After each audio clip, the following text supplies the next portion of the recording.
The observation deck of the Earth orbital station had never seen so many different lifeforms in one place. Ambassador Thalvik stood at the center of the Grand Hall, his blue crystalline skin reflecting the lights from 1,000 cameras. Around him, representatives from 47 different alien species waited in anticipation. This was supposed to be a historic moment, the day humanity joined the galactic family.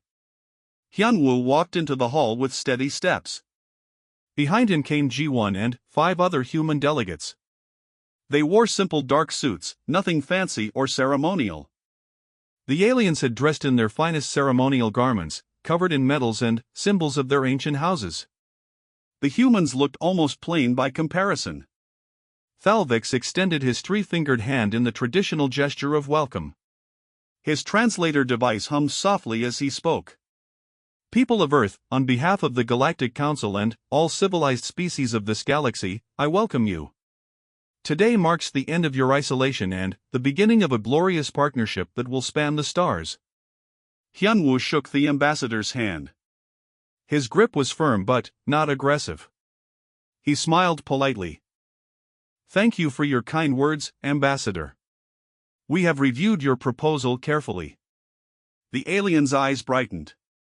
This was the part where the primitive species usually fell over themselves with gratitude. The Council's offer was generous beyond measure. Humans would gain access to technology that would cure all diseases, solve their energy problems, and allow them to expand across the stars in safety. All they had to do was accept Council law and guidance. We appreciate the invitation, Hyunwoo continued, his voice calm and clear. But humanity respectfully declines. We have no interest in joining your council at this time. The silence that followed was absolute. Even the translator devices seemed to pause in confusion. Thalvik's crystalline face shifted through several colors, a sign of deep emotional disturbance in his species. I'm sorry, the ambassador said. Perhaps the translation was incorrect. Did you say you decline? Yes, Ji-won said, stepping forward. We decline your offer of membership. But surely you understand what you're refusing, another alien spoke up. This one was Counselor Vexheim, a military representative from the Wardren Empire. His thick armor clinked as he moved forward. Without council protection, you are vulnerable to countless threats. Pirates, hostile species, cosmic phenomena that could wipe out your entire civilization. We understand the risks, Hyunwoo said. Then, perhaps you don't understand the benefits, Thalvik said, his voice taking on a desperate edge. The medical technology alone would add 50 years to your average lifespan. Our educational systems could enlighten your entire population. Our economic networks would bring prosperity you cannot imagine. We understand those benefits as well, Ji-won replied. Our answer remains the same. Thalvik looked around at his fellow council members. None of them had ever encountered this situation. Every species that achieved faster-than-light travel had been eager to join. Some had negotiated for better terms, some had asked for time to prepare their populations, but none had simply said no. May I ask why? Thalvik said, trying to keep his composure. Have we offended you in some way? Is our offer insufficient? Hyunwoo considered the question for a moment. Your offer is very generous. You have not offended us. We simply choose to remain independent. Independent, Counselor Vexheim repeated, his voice dripping with contempt. You've barely left your own star system. You have 3 colonies on lifeless rocks. You call that independence? Yes, Hyunwoo said simply. The ambassador tried a different approach. Perhaps you need time to discuss this with your leaders. This is a decision that affects your entire species. Surely you cannot make it alone. We have already discussed it, Ji-won said. The unified Earth government voted unanimously. We decline. But this is madness, another alien said, a floating jellyfish-like creature from the Aquarian Syndicate. Do you understand what you're giving up? The Council has maintained peace for over 2,000 years. We have eliminated poverty, disease, and war among our member species. We understand, Hyunwoo said. We still decline. Thalvix felt something he had never experienced before in his 300 years of diplomatic service. He felt powerless. The script was not being followed. He tried once more. At least tell us your reasons. Help us understand. Hyunwoo looked at Ji-won, and something passed between them. A small smile, barely noticeable. We prefer to walk our own path, Hyunwoo said. Nothing personal, Ambassador. The meeting ended shortly after. The aliens left in a state of shock and confusion. Thalvix sent an emergency transmission back to the Council homeworld. The Supreme Chancellor called an immediate session. In the Grand Council chambers, holographic representatives from all 47 species gathered. The debate was heated. Some thought the humans were simply ignorant and needed better education about the Council's importance. Others thought they were being manipulated by some hidden faction that wanted to keep them isolated. Supreme Chancellor Kree, a being of pure energy contained in a crystalline vessel, called for order. This is unprecedented, he said. Never in our recorded history has a species refused Council membership. Perhaps we should increase our offer, suggested Ambassador Thalvix. Offer them full voting rights immediately instead of the standard probationary period. That would be a mistake, Councillor Vexheim said. It would show weakness. They will learn to respect the Council's authority soon enough when they face the galaxy's dangers alone. Or, said a quieter voice from the Aquarian representative, perhaps we should simply accept their decision and move on. The chamber erupted in arguments. The idea of simply accepting humanity's refusal was unthinkable to most. The Council's authority rested on universal acceptance. If one species could refuse, what would stop others? In the end, they decided to try again. They would send more ambassadors with better offers. They would explain more clearly. They would make the humans understand that joining the Council was not just beneficial, it was necessary. Back on Earth, Hyunwoo sat in his office in Seoul, looking out at the city lights. Ji-won entered and sat down across from him. They will come back, she said. I know, Hyunwoo replied. They will offer us more. I know. And we will refuse again. Yes. Ji-won smiled. They really don't understand us, do they? No, Hyunwoo said, turning to look at her. They don't understand that some things are worth more than safety and comfort. They don't understand that we've seen what happens to species that give up their independence for protection. We studied them for 3 years before they even knew we existed. They think we're being foolish, Ji-won said. Let them think that, Hyunwoo replied. Time will tell who made the wiser choice. Outside, the stars shone brightly. Somewhere out there, the Galactic Council was panicking, trying to understand how anyone could refuse their generous offer. But, on Earth, humanity was already making plans. Not plans to join the galactic community, but plans to build something new, something the galaxy had not seen before. A human civilization that answered to no one but themselves. 6 months had passed since the first rejection, and the Galactic Council was growing increasingly frustrated. They had sent 12 different delegations to Earth, each with more generous offers than the last.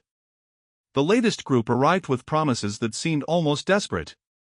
Dae-hyun, a physicist from the Seoul Institute of Advanced Sciences, sat across from the newest council representative. This one was called Mortek, a being covered in scales that changed color with his emotions.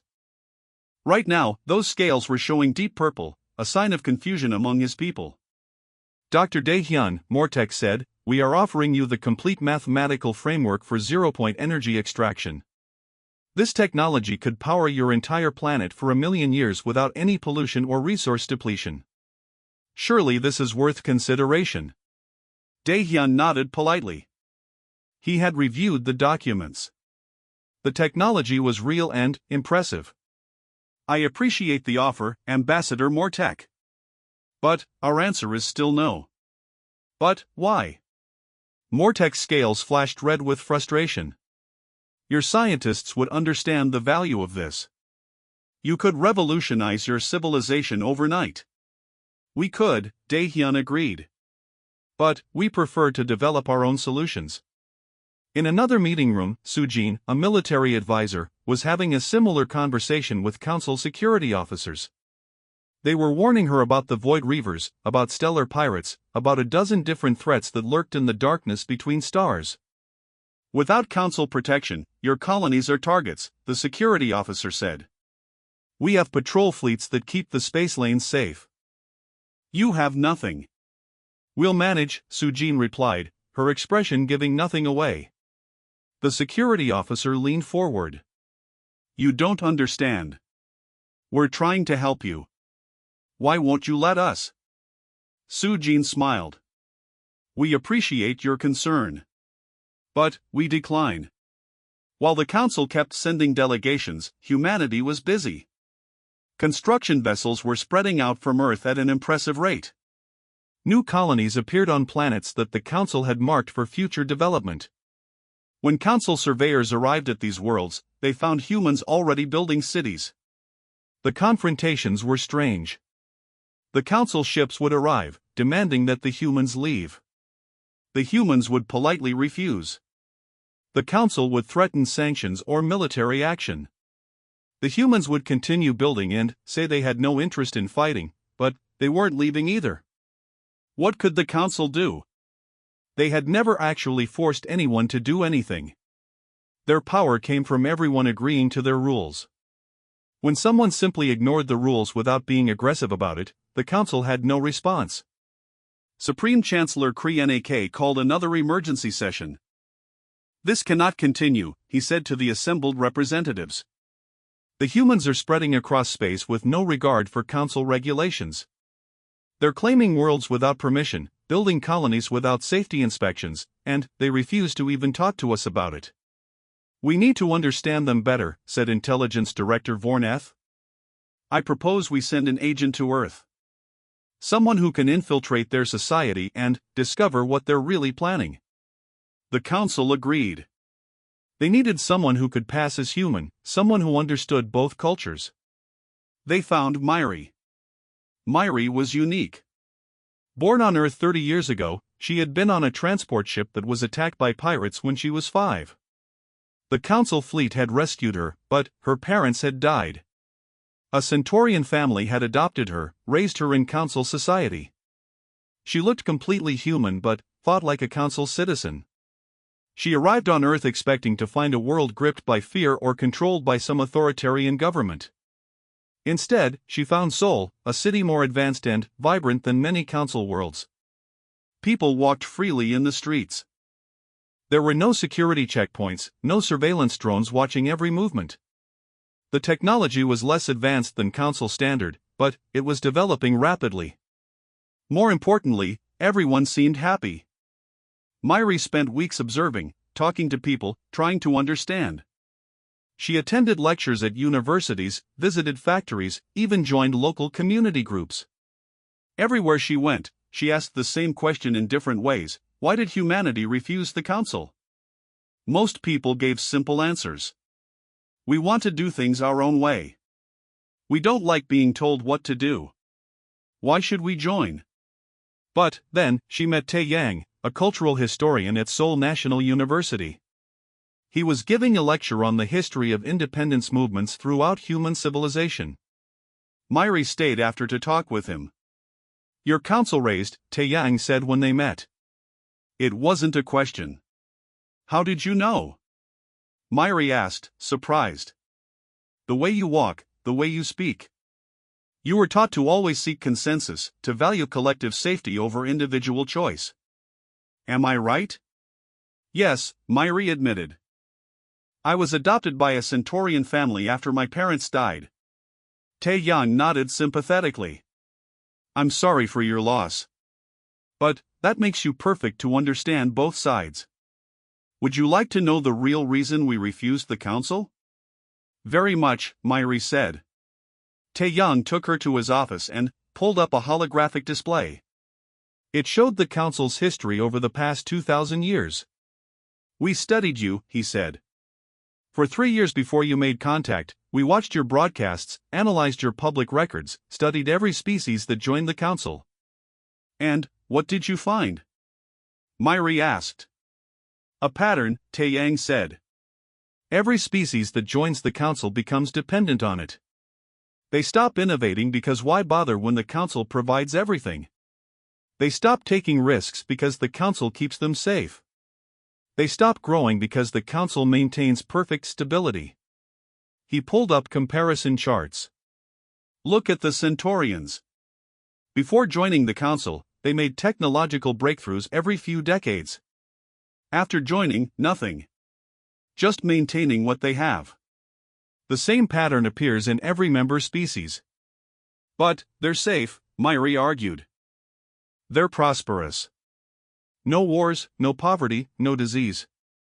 True, Taeyang agreed. But, at what cost? They've given up their potential. The council has created a galaxy of children, all dependent on it for everything. We choose to be adults, to take risks, to succeed or fail on our own merits. You could fail, Myri said. Without council protection, humanity could be destroyed. Yes, Taeyang said simply. We could. But, we could also become something the galaxy has never seen before. A truly independent, innovative species. We prefer that chance over guaranteed mediocrity. Myri spent another month on Earth, confirming what Taeyang had told her. The evidence was everywhere. Humans were advancing rapidly precisely because they had to solve their own problems. They were developing technologies the Council had never considered because they weren't limited by Council thinking. When she returned to the Council homeworld, she submitted her report. She expected them to understand, maybe even respect humanity's choice. Instead, Supreme Chancellor Kree looked insulted. They think we make species weak, he said, his energy form flickering with anger. They think they can do better than 2,000 years of peace and prosperity? That's not exactly what they said, Myri tried to explain. They will learn, Councillor Vexheim said, his voice hard. The galaxy is dangerous. They will come crying for our help soon enough. But, Myri, sitting in the back of the chamber, wasn't so sure. She had seen something in the humans that the Council didn't understand. A determination, a creativity, a refusal to accept limits. For the first time in her life, she wondered if the Council might be wrong about something. The warnings came from the Outer Rim territories first. Ships were disappearing. Entire colonies went silent. When Council investigation teams arrived, they found ruins and dead bodies. The Void Reavers had returned. The Void Reavers were a nomadic warrior species that lived beyond Council space. They traveled in massive fleet cities, raiding civilized worlds for resources and sport. The Council had fought them before, always at great cost. Now they were back, and they were heading toward the frontier worlds. The Council fleet mobilized, but they were too slow. 3-member colonies were destroyed before the military could respond. The battle, when it finally came, was brutal. The Council won, but only after losing hundreds of ships and thousands of lives. In the Council chambers, Councillor Vexheim saw an opportunity. The Reavers are moving toward the Kepler sector, he announced. That's where the human colonies are located. We should warn them, Ambassador Thalvik said. More than warn them, Vexheim replied. We should offer protection. When they see what the Reavers can do, when they watch their colonies burn, they will finally understand why they need the Council. Supreme Chancellor Kree agreed. It was a harsh lesson, but perhaps a necessary one. He authorized Thalvix to contact Earth with an offer of military alliance. The ambassador's message reached Captain Minsuk of the Earth Defense Force. Minsuk commanded the human military fleet, a collection of just over 300 vessels. It was a small force compared to the Council's thousands, but it was all humanity had. Captain Minsuk, Thalvik said over the communication channel, we have detected a hostile force moving toward your colonies in the Kepler sector. The Void Reavers are extremely dangerous. They have already destroyed 3 Council worlds. We are offering immediate military support. Accept Council membership now, and our fleets will protect your people. Minsuk listened to the entire message without interrupting. When it ended, he was silent for a moment. Then, he replied with just 4 words, "We'll handle it." Thalvix couldn't believe what he heard. "Captain, you don't understand. The Reavers have destroyed civilizations far more advanced than yours. Your entire fleet would be overwhelmed in minutes." "Thank you for the warning, Ambassador," Minsuk said. "But, we decline your offer." The communication ended. Thalvix immediately reported to the council. They decided to monitor the situation. Perhaps watching humanity face the Reavers would teach them humility. It was cruel, but the council had tried everything else. The Reaver fleet entered the Kepler sector 3 days later. It was massive, over 1,000 ships of various sizes. Their flagship was the size of a small moon. Council observers watched from a safe distance, recording everything. The human colony on Kepler 442b had 60,000 civilians and a small defense garrison. When the Reavers arrived, the council expected to see evacuation ships fleeing in panic. Instead, they saw the colony go on full alert and prepare to fight. The Reaver commander sent the standard intimidation message, "Surrender everything and some might survive." The colony's response was a single word, "No." The Reaver fleet moved to attack. That's when the human ships arrived. Minsuk's fleet dropped out of faster-than-light travel between the Reavers and the colony. 300 human ships against over 1,000 Reaver vessels. The numbers were suicide. The council observers prepared to witness a massacre. The battle began, and immediately the council analysts realized something was wrong. The human ships weren't fighting like any military force they had ever seen. There was no grand formation, no traditional battle line. Instead, each ship moved independently, unpredictably. In the human flagship, Yuna worked frantically at her station. She was an engineer, not a soldier, but Minsuk had insisted on bringing her. Now she understood why. "Their attack patterns are repetitive," Yuna said, her fingers flying over the controls. "Same approach angles, same weapon timing. I can predict them." "Then, predict them," Minsuk ordered. Yuna fed data into the ship's AI system. It was a new design, something she had been developing for years. An adaptive learning system that could analyze enemy tactics in real time and develop counter-strategies. Within minutes, it had mapped the Reaver attack patterns. Transmitting to all ships, Yuna announced. Across the human fleet, every captain suddenly had access to predictions of what the Reavers would do next. It was like fighting an opponent whose every move was telegraphed seconds before they made it. Commander Jaehwan commanded a strike wing of 20 fast attack ships.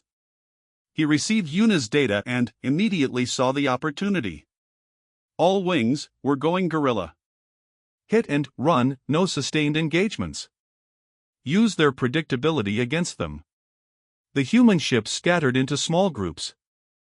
They would strike a Reaver vessel, disable it, and disappear before reinforcements arrived.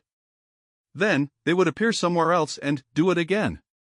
The Reavers had never fought an enemy like this. The council observers were stunned. "They're winning," one of them said in disbelief. "That's impossible," another replied. "They're outnumbered 3-1. But, the impossible was happening. Human ships moved with a creativity and adaptability that the rigid Reaver formations couldn't match. Where Reaver captains followed traditional tactics, human commanders tried new approaches every few minutes.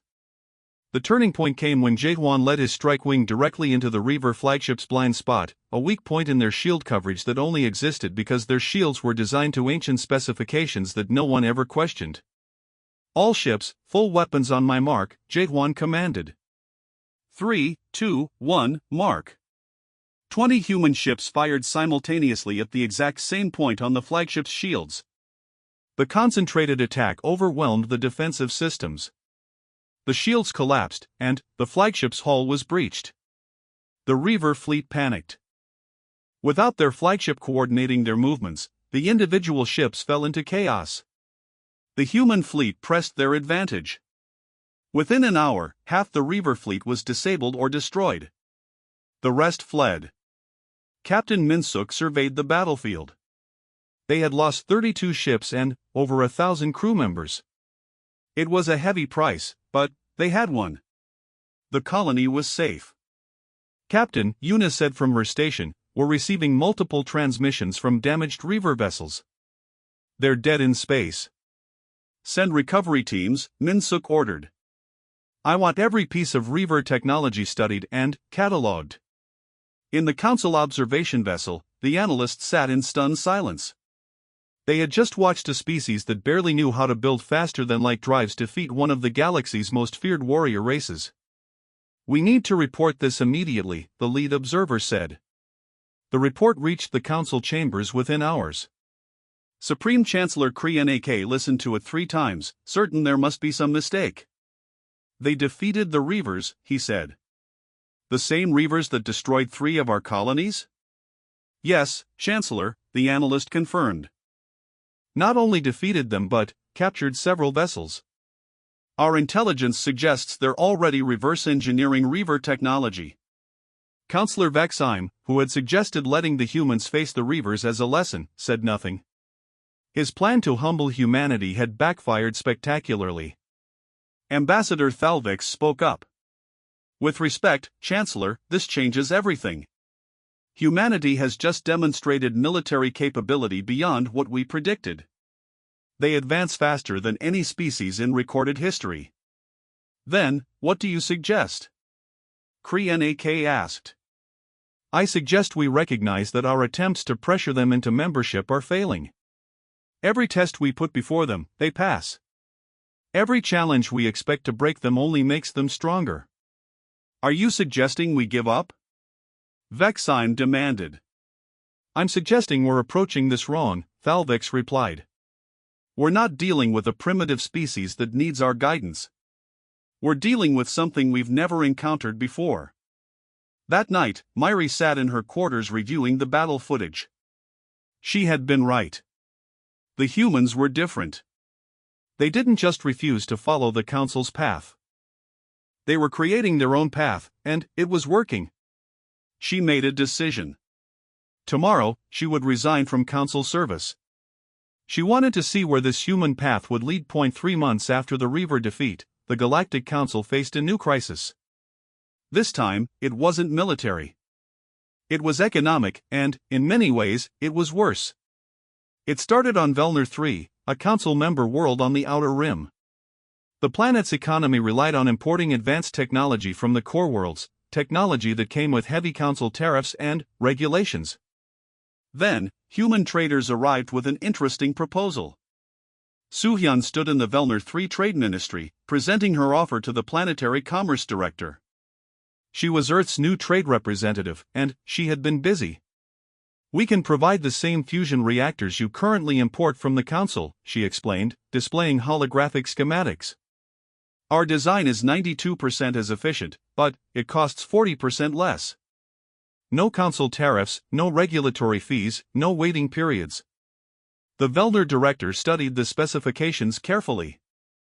This is interesting, but trading outside Council channels is against regulations. Only if you're a Council member trading with another Council member, Suhyun said with a smile. We're not Council members. The regulations don't apply to us. The director looked at the numbers again. 40% savings would transform his planet's economy. I need to consult with my government. Of course, Suhyun said. Take your time.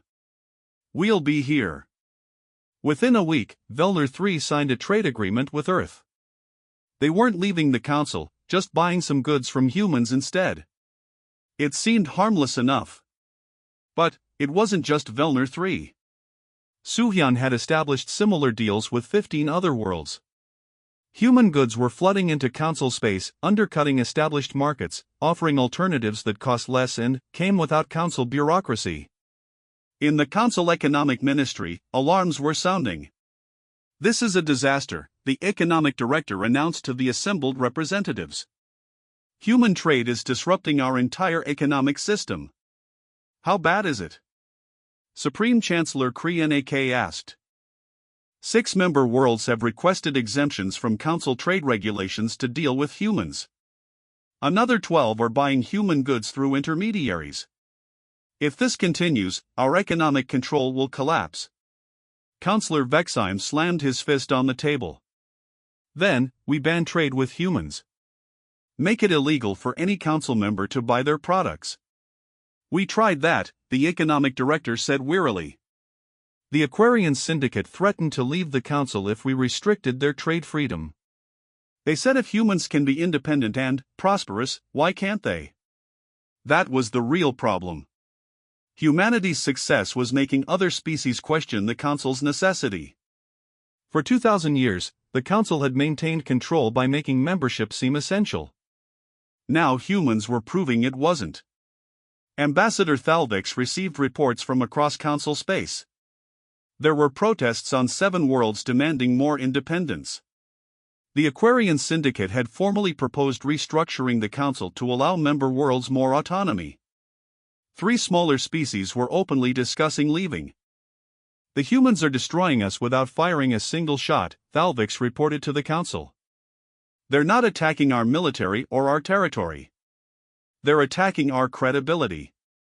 On the human colony of New Terra, Haywan was addressing a gathering of representatives from various council worlds. She was young, only 28, but she had become the voice of a growing movement. My parents were born on Earth, she told the crowd. They came here to build something new. No council regulations telling them how to live, no oversight committees approving every decision. Just freedom to succeed or fail on their own merits. The audience, composed of aliens from a dozen different species, listened intently. Some were dissidents, some were simply curious, all were questioning whether the council's way was the only way. You don't have to leave the council, Haywan continued. But, you can demand changes. Demand the freedom to make your own choices. Demand the right to trade with whoever you want. Demand the right to govern yourselves. These gatherings were happening on multiple worlds. The council couldn't stop them without looking tyrannical. They couldn't ignore them without looking weak. Supreme Chancellor Kree called an emergency summit of the full council. Every member species sent their highest representatives. The chamber was packed, and the tension was suffocating. We face a crisis unlike any in our history, Kree began. The human question has divided us. Some believe we should use force to bring them into compliance. Others believe we should accept their independence. We must decide, today, which path to take. War Marshal Drexel stood, his battle armor gleaming. The answer is obvious. We have the largest military force in the galaxy. We could crush human resistance in days. Make an example of them, show everyone what happens when you defy the council. And, start a war? Ambassador Thalvix countered. A war against a species that just defeated the Void Reavers? A war that would make us look like tyrants to our own member worlds? Better a tyrant than irrelevant, Drexel shot back. The humans make us look weak. Every day we tolerate their defiance, more species question our authority.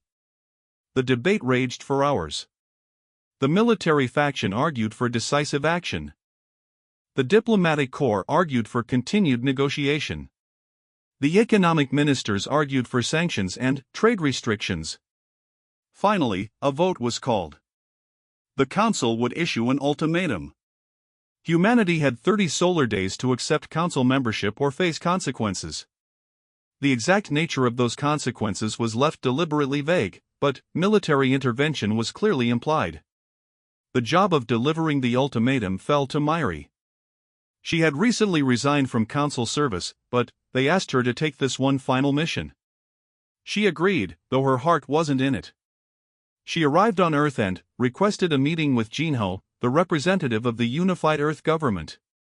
They met in a simple conference room in Seoul, no grand ceremonies this time. Ambassador Myri, Jinho greeted her. I heard you resigned from council service. Congratulations. Thank you, Myri said. Though I'm here on council business one last time. She handed him the formal ultimatum document. Jinho read it carefully, his expression neutral. 30 days, he said. Join or face consequences. Yes, Myri confirmed. I argued against this, for what it's worth. But, the Council has made its decision. And, if we refuse? Jin Ho asked. Then, I honestly don't know what happens, Myri admitted. The military faction wants war. The diplomatic faction wants sanctions. The Council is more divided than I've ever seen it. Jin Ho set down the document. May I ask you a personal question? Of course. You were born human but raised by the Council. You've seen both sides. What do you think we should do? Myri was quiet for a long moment. Honestly? I think you should do exactly what you've been doing. The Council needs to change, and you're forcing that change. It's messy and dangerous, but it's necessary. That's not very diplomatic of you, Jin Ho said with a smile. I'm not a diplomat anymore, Myri replied. The next day, Jin Ho stood before the cameras. The broadcast would go to Earth and every Council world simultaneously. He held up the ultimatum document. The Galactic Council has given humanity 30 days to join them or face unspecified consequences, he said calmly. I want to be very clear about Earth's response. He looked directly into the camera. We refuse. No threats will change our decision. No deadline will pressure us. We choose independence, and we will accept whatever consequences come from that choice. Then, he did something unexpected. He smiled. To our friends in the Aquarian Syndicate, to the people of Velner 3, to everyone across the galaxy watching this, you have the same choice we do. You can live under someone else's rules, or you can live under your own. The Council wants you to think those are your only options, safety or chaos. We're proving there's a third option, freedom. The broadcast ended. Across Council space, the reaction was immediate. Some called it defiance. Others called it inspiration. The Aquarian Syndicate formally announced they would oppose any military action against humanity. Two smaller species submitted formal complaints about the ultimatum, calling it an abuse of Council authority. In the Council chambers, Supreme Chancellor Krian AK watched the broadcast 3 times. What have we done? He asked quietly. We gave them exactly what they wanted, Ambassador Thalvik said. A chance to prove they can stand against the entire galaxy. And they're not backing down. So what now? Krian AK asked. Now we decide if we're really willing to go to war with them, Thalvik replied. Because that broadcast just made sure the whole galaxy is watching. Whatever we do next, we own the consequences. War Marshal Drexel was already mobilizing the Council fleet. 60,000 ships from 40 species, the largest military force ever assembled. They would gather at the border of human space and wait for the deadline to expire. The galaxy held its breath. In 30 days, everything would change. The 30 days passed quickly. The Council fleet assembled at the border of human space, a wall of warships stretching across the stars. 60,000 vessels from 40 different species, representing the full military might of galactic civilization. It was meant to be overwhelming, undeniable proof that resistance was futile. Facing them were 300 human ships. The same fleet that had defeated the Void Reavers, but still outnumbered 200 to 1. Every military analyst in the Council agreed this would be a massacre. Admiral Sanghoon stood on the bridge of the human flagship, watching the enemy fleet on his displays. Around him, his officers worked quietly, efficiently. There was no panic, no fear. They had known this moment was coming. Sir, we're receiving a transmission from the Council fleet, his communications officer reported. Put it through, Sanghoon ordered. War Marshal Drexel's face appeared on the screen, his expression hard. Human fleet, this is your final warning. Power down your weapons and prepare to be escorted to Earth for occupation. Resistance will be met with overwhelming force. Sanghoon studied the War Marshal for a moment before responding. Marshal Drexel, before we continue, there's something you should know. What? Drexel demanded. We've been reading your communications for the past 6 months, Sanghoon said calmly. Every transmission between Council ships, every tactical briefing, every strategic planning session. We know exactly what you're going to do before you do it. The War Marshal's expression shifted from confident to uncertain. That's impossible. Our communications are encrypted with quantum algorithms that can't be broken. They can't be broken by Council mathematics, Sang-hoon agreed. But, we're not using Council mathematics. We developed our own approach. Would you like me to prove it? Before Drexel could respond, Sang-hoon nodded to his communications officer. Across the Council fleet, weapon systems on 3 command ships suddenly went offline. Not damaged, not destroyed, just shut down. Remotely. In the Council flagship, alarms blared. Sir, we've lost weapons control on the Valiant, the Destroyer, and the Hammer, a panicked officer reported. Restore them immediately. Drexel ordered. We're trying, sir, but the systems won't respond. It's like they're locked out from an external source. Sang-hoon's voice came through the speakers again. That was just a demonstration, Marshal. We could have disabled your shields, life support, or engines. We chose weapons to make a point. We don't want to fight you. Then, surrender, Drexel said, trying to regain control of the situation. No, Sang-hoon replied. We're offering you a choice. Turn your fleet around and go home. There doesn't have to be a battle here. You think we'll just leave because you disabled a few systems? Drexel said. We have 60,000 ships. You have 300. You cannot win. Sang-hoon's expression didn't change. You're right. If this turns into a straight fight, we'll lose. We'll destroy a significant portion of your fleet first, but, eventually, you'll overwhelm us. But, ask yourself this, Marshal, what happens after you win? What do you mean? You'll have to occupy Earth and all our colonies. You'll have to fight an insurgency across dozens of worlds. Every ship you destroy makes us martyrs. Every human you kill makes your member species question whether the Council is worth supporting. You might win the battle, but you'll lose everything else. In the Council observation ship, Supreme Chancellor Krian AK watched the exchange with growing dread. The human admiral was right.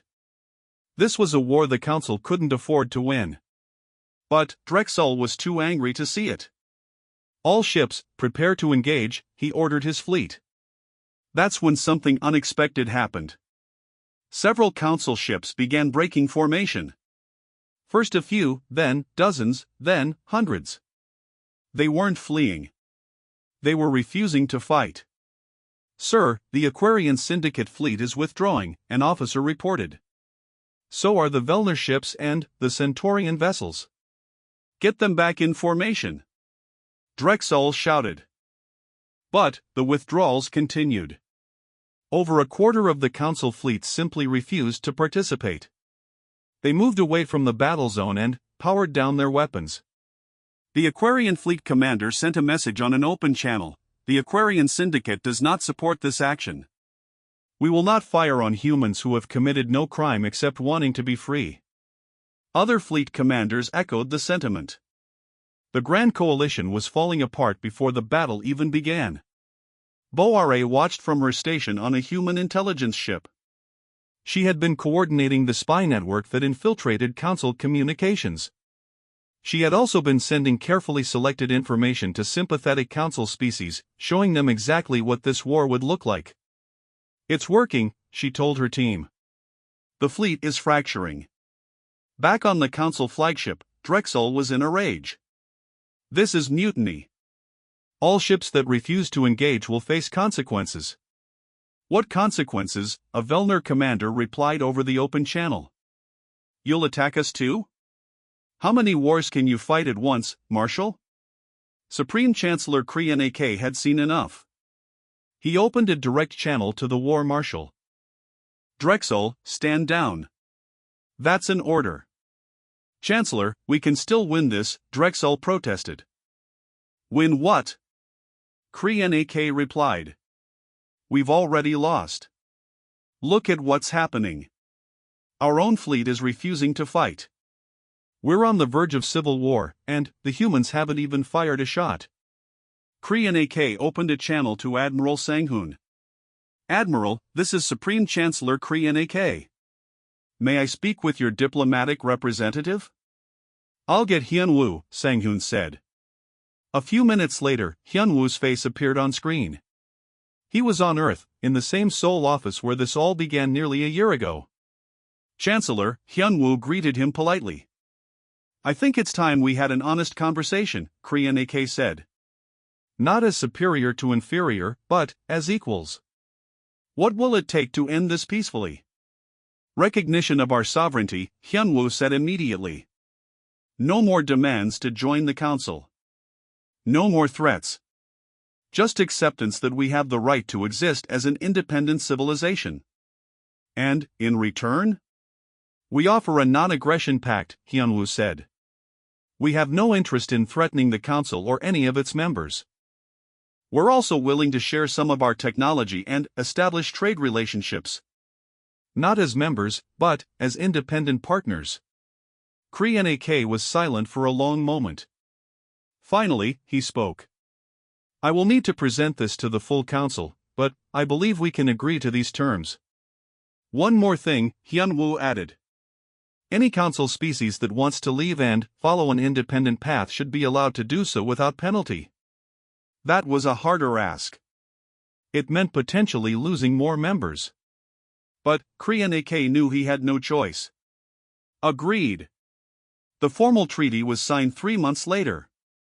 The council recognized human sovereignty and established diplomatic relations with Earth as an independent power. More significantly, they amended council law to allow member species to leave if they chose. Within the first year, 3 species did choose to leave. The Aquarian Syndicate became independent, followed by 2 smaller species. The council was smaller, but, in a strange way, it was stronger. The species that remained did so by choice, not because they felt they had no alternative. Ambassador Thalvix, who had been the first to make contact with humanity, became the council's official liaison to independent worlds. It was a new position, created specifically to maintain relationships with species outside the council structure. Myri accepted a position as Earth's liaison to these independent worlds. She split her time between Earth and the former council species, helping them navigate their new freedom. 6 months after the treaty, she met with Taeyang in Seoul. They walked through the restored gardens of Gyeongbokgung Palace, enjoying the peaceful afternoon. Did you know it would work? Myri asked. When you refused the council that first time, did you know you could actually stand against the entire galaxy?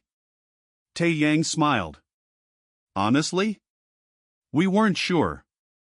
We knew we were right, but being right doesn't always mean you win. So why take the risk? Because some things are worth the risk, Taeyang said. Freedom is one of them. We studied human history, all the times people fought for independence against overwhelming odds. Sometimes they won, sometimes they lost. But, the ones who never tried, who accepted subjugation for safety, they always lost in the end. Myri looked up at the sky, where both human and council ships could be seen working together on a joint research station.